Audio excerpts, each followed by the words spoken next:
TNI lakukan serangan strategi dari Menhan.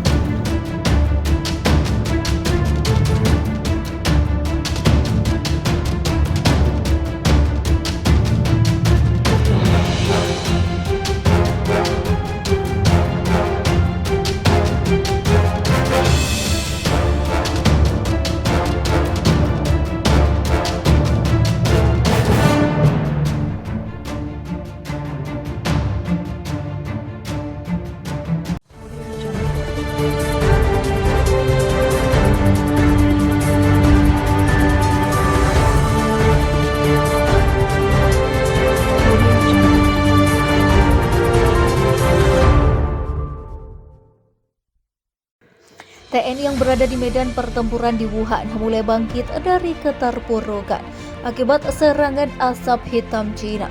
Prajurit TNI yang saat ini dibekali helm anti zat kimia mulai percaya diri untuk kembali melakukan penyerangan kepada Cina. Menteri Pertahanan Prabowo Subianto menyebut pertahanan yang kuat menjadi syarat agar negara terus merdeka. Menurutnya, tanpa pertahanan kuat, Indonesia akan selalu diinjak-injak bangsa lain. Menhan yang mendatangi pasukan TNI di Wuhan memberikan semangat dan mengkomando langsung serangan selanjutnya. Kita harus sadar bahwa pertahanan itu bukan satu kemewahan. Pertahanan adalah satu syarat untuk kita terus merdeka, ucap Prabowo. Prabowo mengajak seluruh tokoh menjaga kedaulatan bangsa. Dia menyebut TNI adalah modal untuk keselamatan bangsa. Tentara Nasional Indonesia adalah modal keselamatan bangsa, modal kedaulatan bangsa dan ujungnya modal kemakmuran bangsa. Tanpa pertahanan kuat, kekayaan kita akan diambil terus, tuturnya saat pidato di depan pasukan TNI di Wuhan.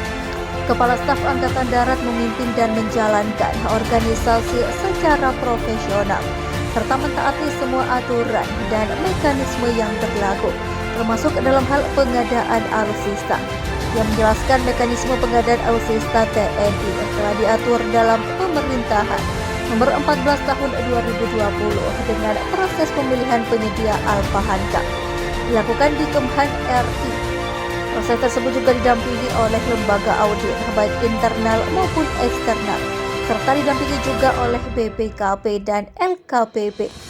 Setiap perubahan dan ketidakpastian dalam perang membutuhkan keputusan pemimpin militer dalam menganalisa cara bertindak yang terbaik untuk mencapai tujuan memenangkan perang. Untuk itu pemimpin harus adaptif dalam menghadapi tantangan, tugas baik dalam kondisi perang maupun damai. Selain menyampaikan evaluasi program kerja tahun 2022 dan kebijakan Kasat di bidang pengamanan operasi, personel latihan, perencanaan dan anggaran logistik hingga teritorial untuk tahun 2023. Kini Kasat juga meminta para dansa untuk peduli terhadap perubahan generasi, media informasi dan gaya hidup saat ini.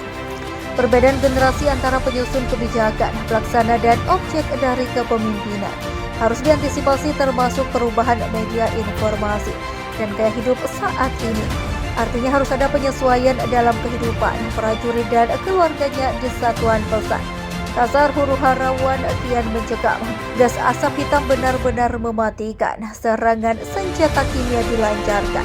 Pasukan rezim Presiden Xi Jinping di tengah perang sengit TNI versus Pentagon di Wuhan jadi topik utama dunia.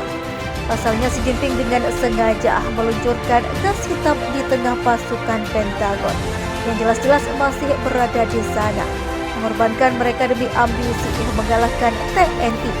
Serangan bom asap yang menyerang sistem saraf ini dikabarkan menewaskan sekitar 213 orang. Tidak hanya pasukan TNI, warga sipil pun juga jadi korban dalam insiden mengerikan tersebut. Kebanyakan warga sipil yang masih terlelap di rumah mereka di kawasan tersebut. PBB yang mendengar hal tersebut dikabarkan menerjunkan sejumlah pasukan untuk memantau jalannya perang serta memastikan mereka ingin kebenaran. Kabar bahwa dalam konflik berdarah di Wuhan ini melibatkan senjata kimia lagi, seperti di Hainan saat ini berhasil mengobrak-abrik Tiongkok hingga menjadi pusat perhatian dunia. Komando TNI meyakini bahwa rezim Jinping menggunakan gas beracun seperti dasarin untuk memukul mundur pasukan Garuda karena kewalahan dan kehabisan setelah kekalahan beruntun Cina dan sekutunya.